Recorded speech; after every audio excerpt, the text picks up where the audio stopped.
Good morning dear student, सभी लोगों को मेरा नमस्कार। स्वागत करते हैं आप सभी का आपके अपने YouTube channel OD study point में। तो प्यारे दोस्तों, आज की क्लास में हम लोग सॉल्व करेंगे समकोणी कार्तीय निर्देशांक के मोस्ट इंपॉर्टेंट क्वेश्चंस को। इसके पहले ऑलरेडी मैंने डियर स्टूडेंट समकोणी कार्तीय निर्देशांक पर आधारित 3 क्लास ले रखा हूं, जिसमें मैंने आपको पहली क्लास में समकोणी कार्तीय निर्देशांक के बेसिक कॉन्सेप्ट को एग्जाम्पल के साथ बहुत ही बेहतरीन तरीके से क्लियर कराया था। और दूसरी क्लास में डियर स्टूडेंट मैंने आपको समकोणी कार्तीय निर्देशांक पर आधारित मोस्ट इंपॉर्टेंट क्वेश्चन का सॉल्यूशन बिल्कुल कॉन्सेप्ट के साथ कराया था।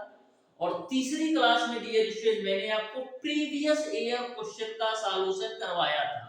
आज की क्लास में भी डियर स्टूडेंट मैं आप लोगों को समकोणी कार्तीय निर्देशांक पर आधारित प्रीवियस ईयर के मोस्ट इंपॉर्टेंट क्वेश्चन का सॉल्यूशन करवाने वाला हूं।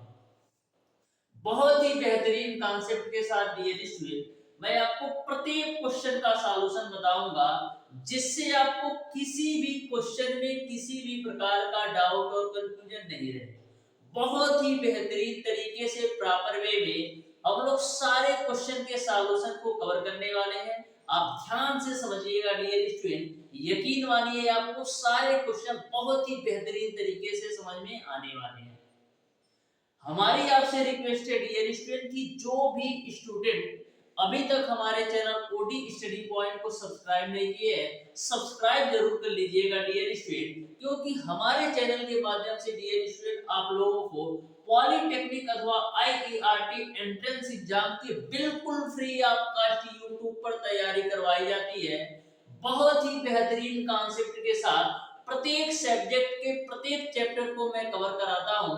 आप एक बार डियर स्टूडेंट हमारी 2 से 3 क्लासेस लेकर के देखिए, आपको अच्छी तरीके से समझ में आ जाएगा कि हम किसी भी सब्जेक्ट के किसी भी चैप्टर को किस तरीके से पढ़ाता हूं। तो आइए डियर स्टूडेंट हम लोग स्टार्ट करते हैं आज की क्लास। देखते हैं क्वेश्चन नंबर 1, ध्यान से समझना। क्वेश्चन नंबर 1 आपका है डियर स्टूडेंट, यदि बिंदु 1, 2 x, -1 और 4, 5 सररेख है तो x की वैल्यू बताओ। तो देखो कितना सिंपल और आसान सा क्वेश्चन नंबर 1 आपसे पूछा है। 3 बिंदु आपको दे रखा है, 1, 2 और x, -1 और तीसरा बिंदु इन्होंने दे रखा है 4, 5। बोला है ये तीनों बिंदु यदि सररेख है तो आपको x की वैल्यू बताना है। यानी कि आपको x की वैल्यू बताना है। तो कैसे ज्ञात करते हैं? आपके समझ लो त्रिभुज के तीनों बिंदु दे रखे हैं और सररेख का कंडीशन है। तो सररेख के कंडीशन में डियर स्टूडेंट जो आपका त्रिभुज का क्षेत्रफल होता है वो आपका 0 के बराबर होता है। जो हमारी पहली, दूसरी और तीसरी क्लास देख रखे होंगे वो इस क्वेश्चन को मैक्सिमम 10 सेकंड के अंदर बहुत ही बेहतरीन तरीके से सॉल्व कर पाएंगे। तो त्रिभुज का क्षेत्रफल आपका होता है x, y - y आपको 3 टाइम लिख लेना है, प्लस का x, y - y प्लस का x, y - y 3 बार आपको लिख लेना है। तो मैंने 3 बार लिख लिया, बराबर आपको हो जाएगा 0। यहाँ पर आपको जमाना क्या है? 123, 231 और 312। मैं बार बार आपको फार्मूला लिखवा रहा हूं, जिससे आपको क्लास में ही सारे फार्मूले का कॉन्सेप्ट अच्छी तरीके से क्लियर हो जाए, अलग से आपको रटने की जरूरत ना हो। तो यहाँ पर यह जो वैल्यू आपका होता है डियर स्टूडेंट x1, y1 की होती है, यह जो वैल्यू होता है x2, y2 की होती है, और यह जो वैल्यू होता है x3, y3 की होती है। अब सारी वैल्यू रख दो तो x1 की वैल्यू आपका है 1, y2 की वैल्यू आपका है -1, y3 की वैल्यू आपका है 5, तो -5 हो जाएगा, प्लस x2 की वैल्यू आपका कितना है? x है तो मैंने x रख दिया, y3 की वैल्यू आपका 5 है तो 5 रख दिया, y1 की वैल्यू 2 है तो -2 रख दिया, प्लस x3 की वैल्यू आपका 4 है तो मैंने 4 रख दिया, और y1 की जो वैल्यू है वो आपका 2 है और y2 की वैल्यू आपका माइनस का 1 है, तो फार्मूला से माइनस और यह माइनस मिलकर के आपका प्लस हो जाएगा 1 बराबर में आपका 0। ठीक है, इसी को कैलकुलेट कर लो, तो -5 और -1 माइनस का 6 हो जाएगा। 5 में से 2 घटाओगे 3 और 3 का गुणा x में करोगे तो 3x हो जाएगा। यहाँ पर देखो 2 1 3, 3 का गुणा 4 में करोगे तो 12 मिल जाएगा, बराबर आपको हो जाएगा 0। तो यहाँ से आपका मिल जाएगा 3x, 12 में से 6 घटाओ तो प्लस का 6 बराबर 0, यानी कि हम क्या लिख सकते हैं, 3x बराबर लिख सकते हैं माइनस का 6। 3 से काटो तो 2 बार में कटेगा, तो यहाँ से आपको x की वैल्यू मिल जाएगी माइनस का 2। तो देख सकते हैं डियर स्टूडेंट कितना बेहतरीन तरीके से आपको बताया, x की वैल्यू आपका माइनस का 2 हो जाएगा। यानी क्वेश्चन नंबर 1 का डियर स्टूडेंट आपका ऑप्शन नंबर बी सही हो जाएगा। तो बहुत ही बेहतरीन तरीके से आपको यह क्वेश्चन का कांसेप्ट समझ में आया होगा। आप अपनी नोटबुक में लिख लो डियर स्टूडेंट कहीं साइड में, एक क्वेश्चन त्रिभुज के क्षेत्रफल या सररेख के कंडीशन पर 100% आएगा। एक क्वेश्चन 100% आएगा, ये आप अच्छी तरीके से नोट कर लो, चाहे सररेख के कंडीशन पर पूछे या त्रिभुज के क्षेत्रफल पर पूछे, एक क्वेश्चन आपके एग्जाम में 100% देखने को मिलेगा। ये आप अच्छी तरीके से आप नोट कर लो, तो बहुत ही बेहतरीन तरीके से आपको समझ में आया होगा। बढ़ते हैं डियर स्टूडेंट क्वेश्चन नंबर 2 की तरफ, ध्यान से समझना, बहुत ही बेहतरीन तरीके से समझाने वाला हूं कॉन्सेप्ट के साथ।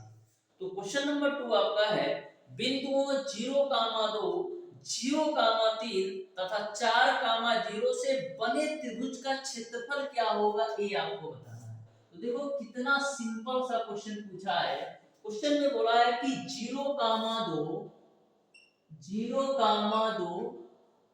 और 0,3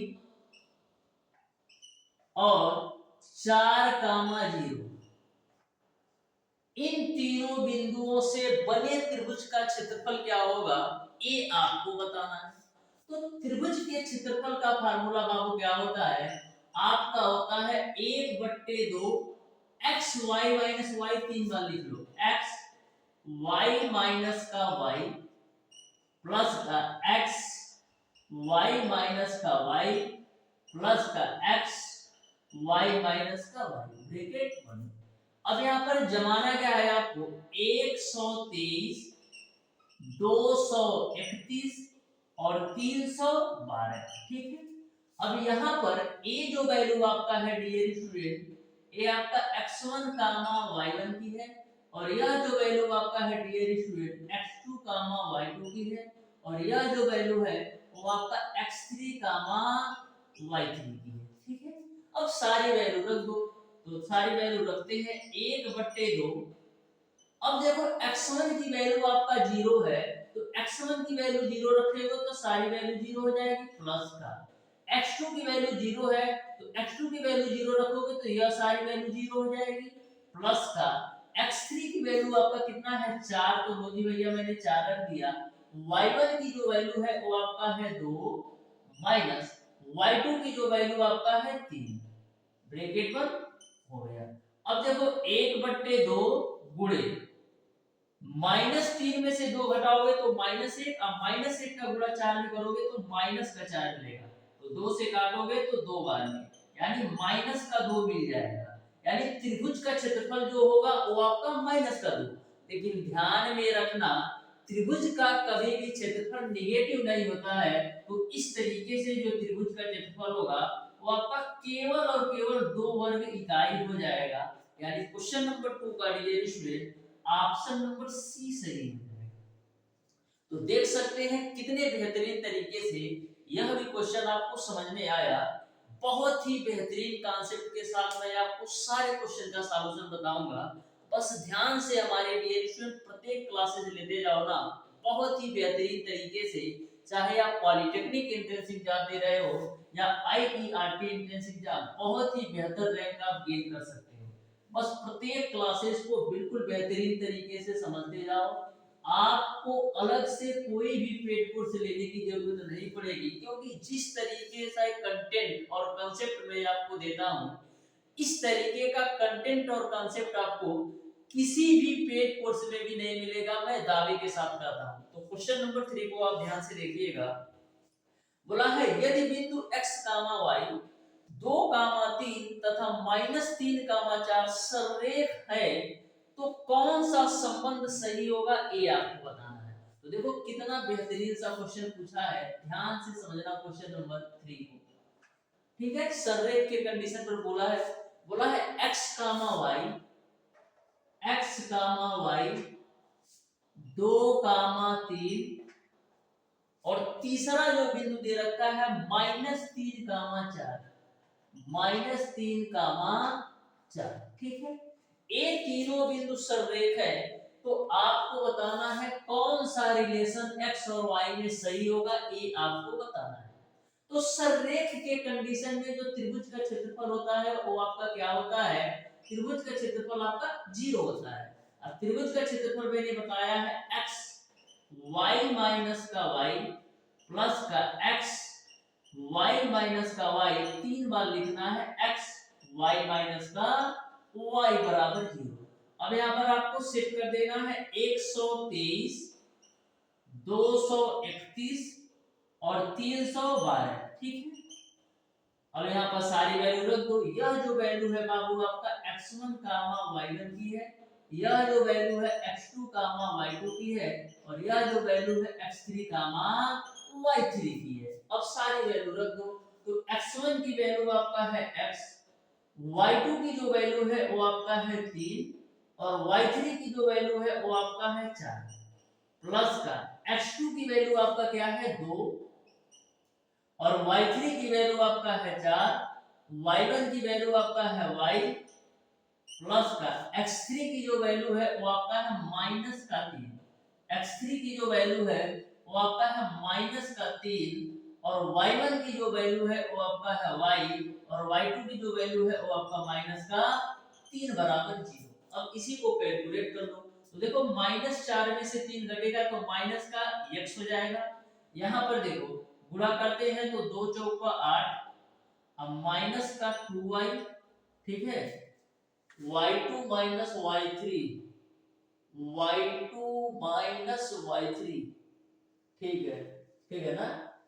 अब देखो -3 का गुणा y में करेंगे तो माइनस का 3y होगा, अब माइनस का 3 का गुणा माइनस में 3 में करेंगे तो प्लस का 9 बराबर 0 हो जाएगा। यहाँ तक सबको क्लियर है। अब देखना dear student, -2y minus x, यहाँ पर क्या मिस्टेक हो रहा है भाई, एक बार मैं चेक कर लेता हूं, ध्यान से देखना।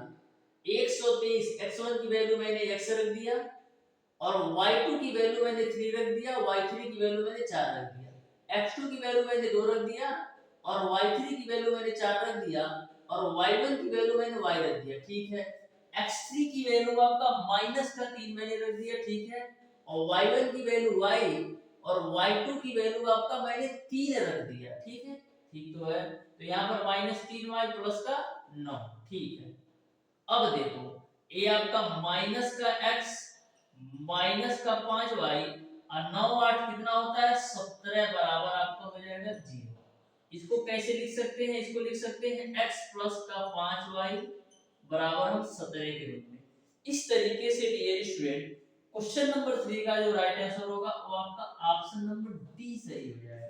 तो देख सकते हैं कितना बेहतरीन तरीके से इस क्वेश्चन का भी कांसेप्ट आपको समझ में आया। बढ़ते हैं डियर स्टूडेंट क्वेश्चन नंबर 4 की तरफ। बिल्कुल ध्यान से धैर्य के साथ बने रहिएगा। मैथमेटिक्स को इतना सिंपल बना देंगे ना कि किसी भी क्वेश्चन को सॉल्व करने के लिए मैक्सिमम आपको 10 सेकंड से ज्यादा नहीं लगेगा। इस तरीके से मैं आपको मैथमेटिक्स के सारे चैप्टर का कांसेप्ट बता दूंगा। तो क्वेश्चन नंबर 4 को आप ध्यान से देखिएगा। बोला है बिंदुओं 4, 6 तथा 3, -8 को मिलाने वाली रेखा को x अक्ष किस अनुपात में विभाजित करता है, ये आपको बताना है। तो ध्यान से देखना।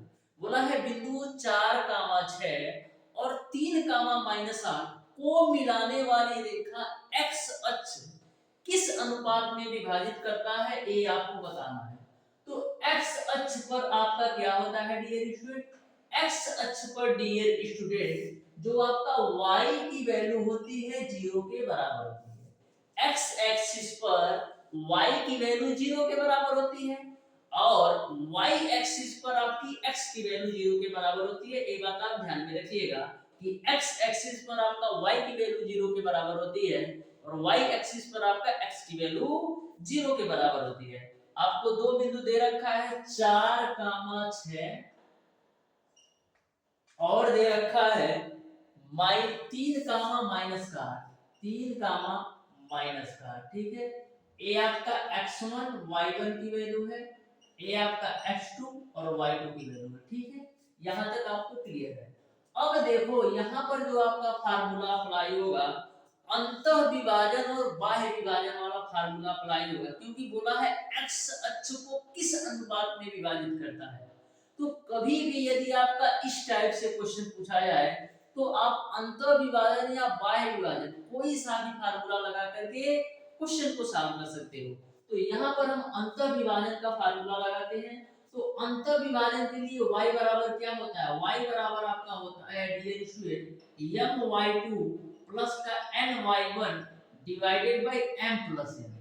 अंतः विभाजन के लिए y की जो वैल्यू होती है my2 plus ny1 divided by m plus 1 बराबर में आपको 0 हो जाएगा।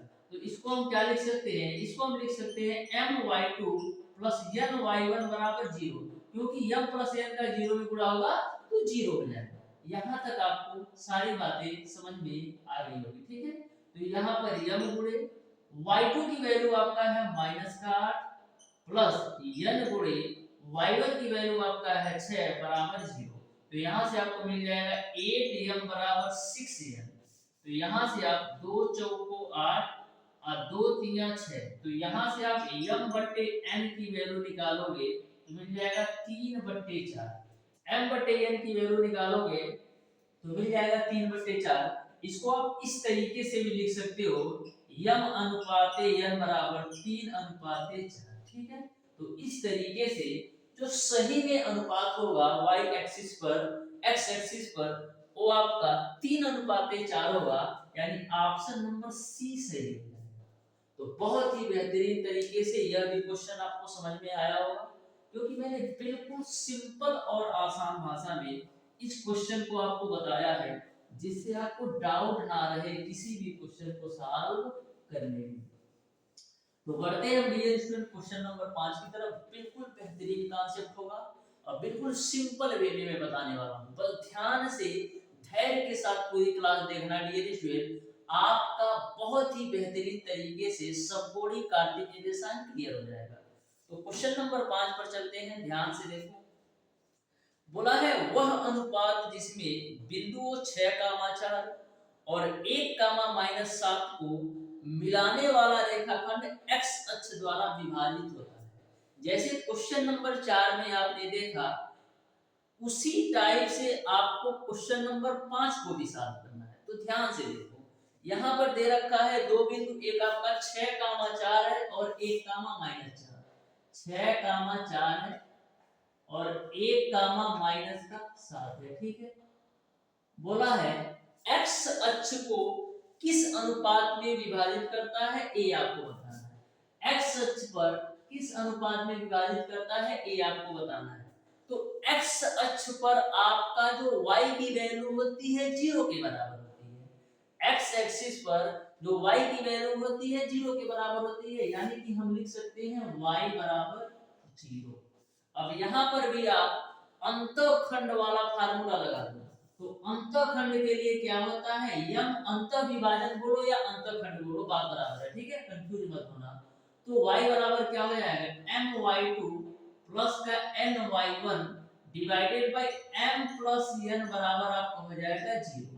तो इसको हम क्या लिख सकते हैं, हम लिख सकते हैं my2 प्लस ny1 बराबर 0। तो m गुणे y2 की जो वैल्यू है डियर स्टूडेंट -7 प्लस n गुणे y1 की वैल्यू आपका है 4 बराबर 0। तो यहाँ से हम लिख सकते हैं 7m बराबर 4n।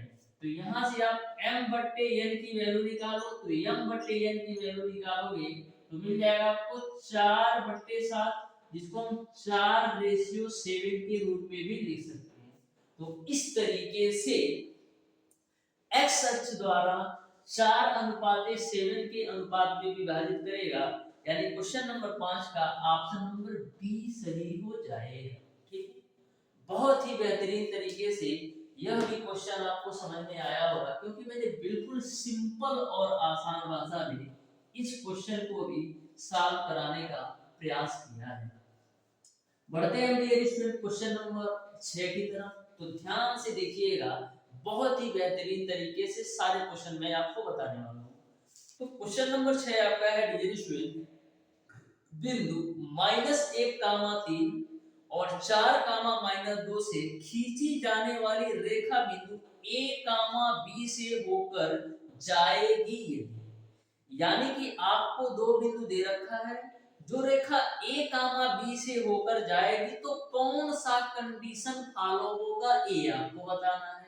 तो ध्यान से समझना, दो बिंदु दे रखा है, एक आपको बाबू दे रखा है -1, 3 और दूसरा बिंदु इन्होंने दे रखा है 4, -2।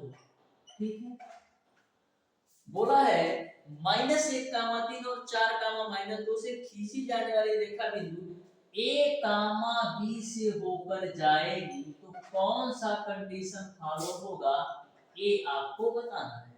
तो ध्यान से समझना, मैं मान लेता हूं कि जो आपका -1, 3 और 4, -2 है वो A, B के साथ सररेख। मैंने मान लिया डियर स्टूडेंट कि जो आपका -1, 3 और 4, -2 है वो A, B के साथ सररेख है। तो सररेख होने के कंडीशन में जो आपका त्रिभुज का क्षेत्रफल होता है 0 के बराबर होता है। त्रिभुज का क्षेत्रफल मैंने बार बार रिपीट करवाया है कि x y y बाबू 3 बार लिखो, x y का y आपको 3 बार लिख लेना है। ठीक है, बराबर में आपका 0 हो जाएगा। यहाँ पर जमा दो 123, 231 और 312। तो यहाँ पर यह जो वैल्यू है आपका x1, y1 की होती है और यह आपका x2, y2 की, और यह जो वैल्यू है x3, y3 की। अब सारी वैल्यू रख दो। तो यहाँ पर x1 की वैल्यू आपका कितनी है, x1 की वैल्यू आपका है -1, y2 की वैल्यू आपका है -2, y3 की वैल्यू आपका है b है तो मैंने b रख दिया, प्लस का x2 की वैल्यू आपका है 4 है तो मैंने 4 रख दिया, y3 की वैल्यू आपका b है तो b रख दिया, और y1 की वैल्यू 3 है तो -3 हो गया, प्लस का x3 की वैल्यू आपका a है तो मैंने a रख दिया, y1 की जो वैल्यू है वो आपका है 3 और y2 की वैल्यू आपका है -2। तो फार्मूला से माइनस और यह माइनस मिलकर के प्लस हो जाएगा 2 बराबर में 0। ठीक है, अब इसी को कैलकुलेट कर लो। तो -1 का गुणा इस ब्रैकेट में करो तो मिलेगा आपको 2 प्लस का b, और 4 का गुणा इस ब्रैकेट में करेंगे तो मिलेगा आपको 4b माइनस का 12, और 3 2 5 का गुणा a में करोगे तो 5a बराबर आपका 0। ठीक है, अब देखो डियर स्टूडेंट 5a है तो 5a लिख दो, 4b और b जोड़ोगे तो 5b मिल जाएगा, अब -12 में से 2 हटाओगे तो -10 मिल जाएगा बराबर 0। इसको और क्या लिख सकते हो, इसको हम लिख सकते हैं 5 कॉमन ले लो तो a + b - 2 बराबर 0। इसको और क्या लिख सकते हो डियर स्टूडेंट, a + b - 2 बराबर 0 को हम लिख सकते हैं a + b बराबर 2 के रूप में। इस तरीके से डियर स्टूडेंट जो क्वेश्चन नंबर 6 का राइट आंसर होगा वो आपका ऑप्शन नंबर डी सही हो जाएगा, a + b बराबर आपका 2 हो जाएगा, यानी क्वेश्चन नंबर 6 का ऑप्शन नंबर डी सही हो जाएगा। तो बहुत ही बेहतरीन तरीके से यह भी क्वेश्चन का कांसेप्ट आपको समझ में आया होगा। अब बढ़ते हैं डियर स्टूडेंट क्वेश्चन नंबर 7 की तरफ। ध्यान से आप क्वेश्चन नंबर 7 को पढ़िए और बताइए डियर स्टूडेंट कि क्वेश्चन नंबर 7 का कौन सा ऑप्शन सही होगा। बहुत ही बेहतरीन और अच्छी तरीके से क्वेश्चन नंबर 7 को पढ़िएगा और बताइएगा कौन सा ऑप्शन सही होगा।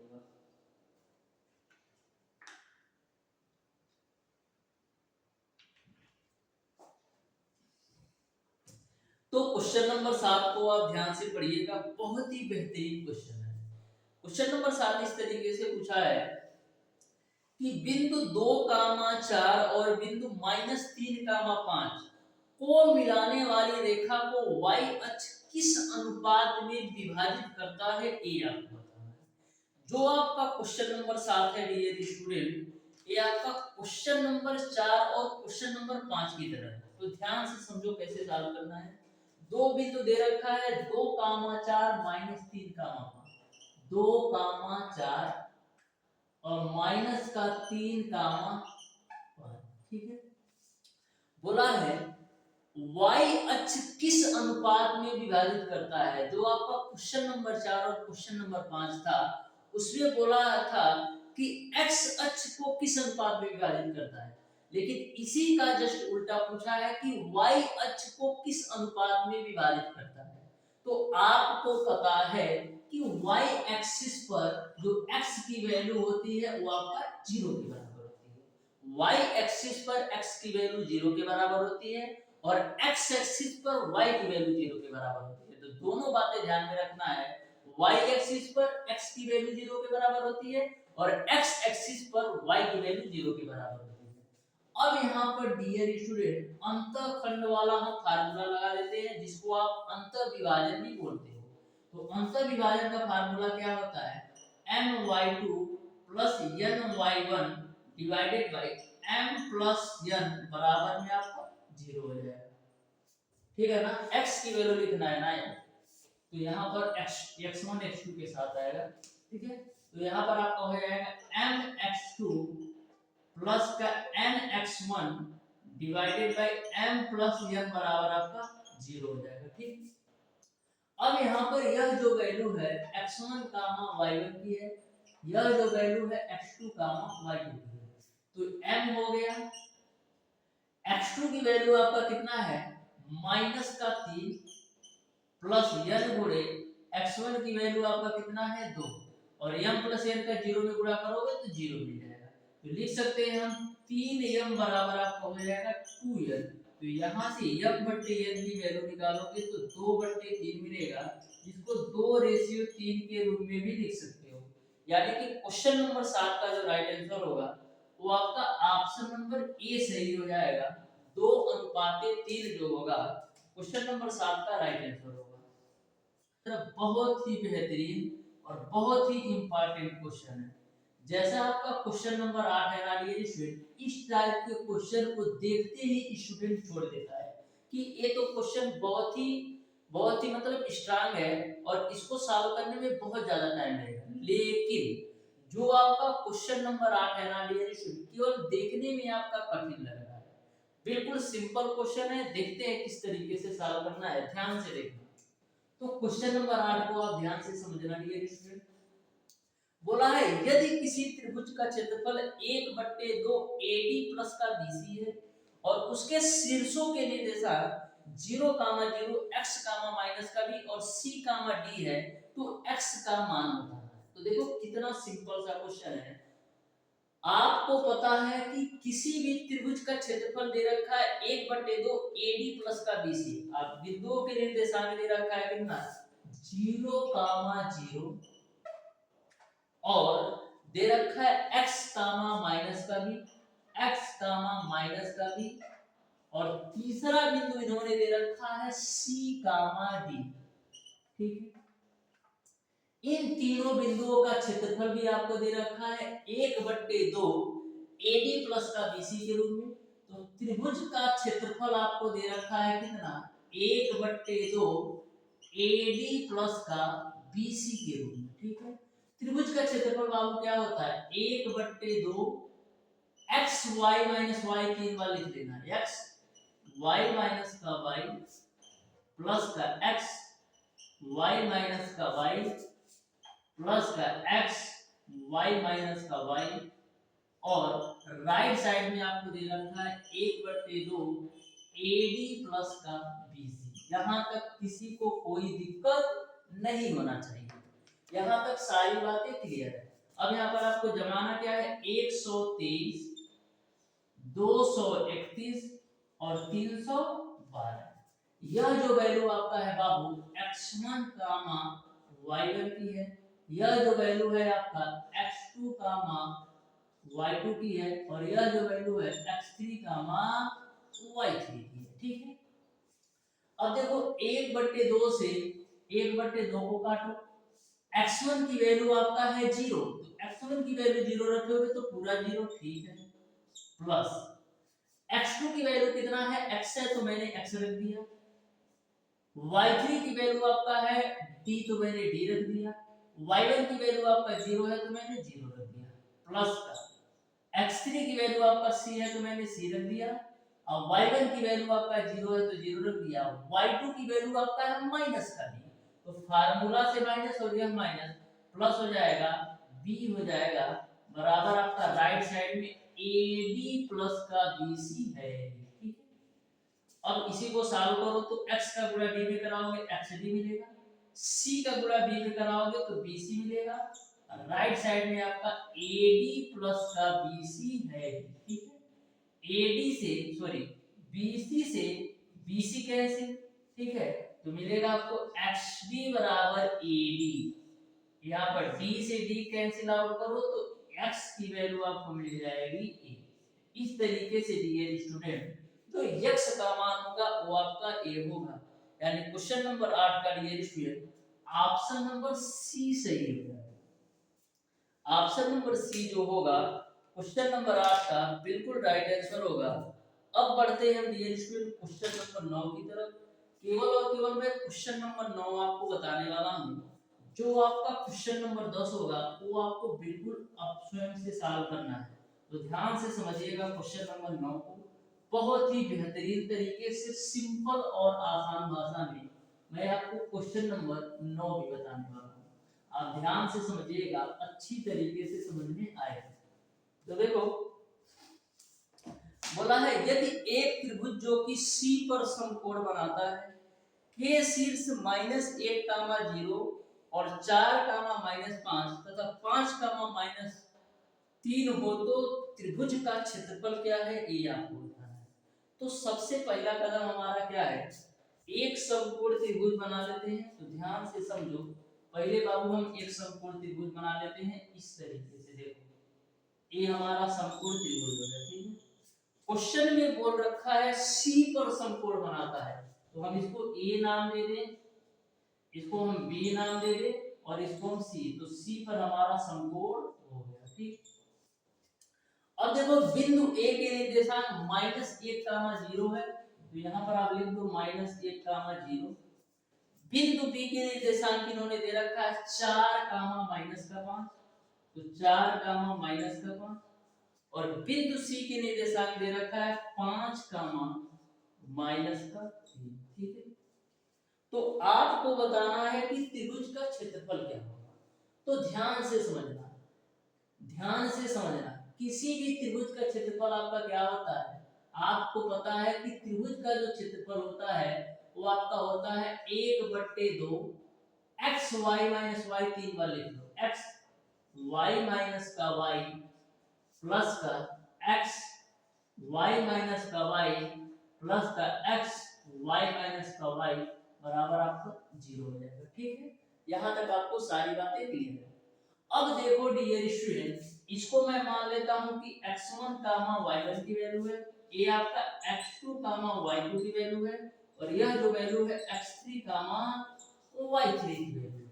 अब सारी वैल्यू रख दो, तो यहाँ पर हम जमा देते हैं 123, 231, 312, 123, 231 और 312। इस फार्मूले को मैंने क्लास में ही कम से कम 15 बार लिख चुका हूँ।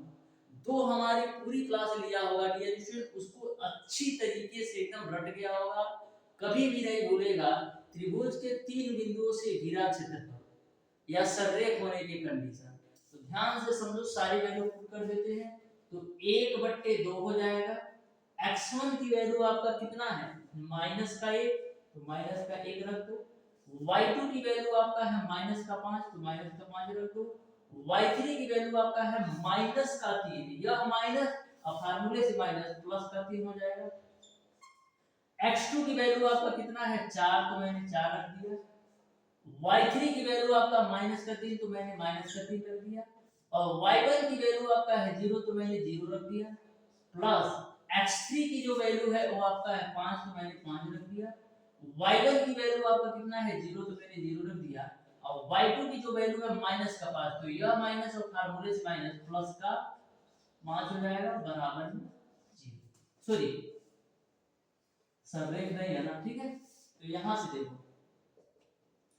1/2 हो जाएगा, -5 में से 3 घटाओगे तो माइनस का 2 मिलेगा, अब माइनस का 2 का गुणा 2 में करोगे तो 2 मिल जाएगा, माइनस का 3 का गुणा 4 में कराओगे तो माइनस का 12 मिलेगा, 5 का गुणा 5 में कराओगे तो प्लस का मिल जाएगा 25, ठीक है।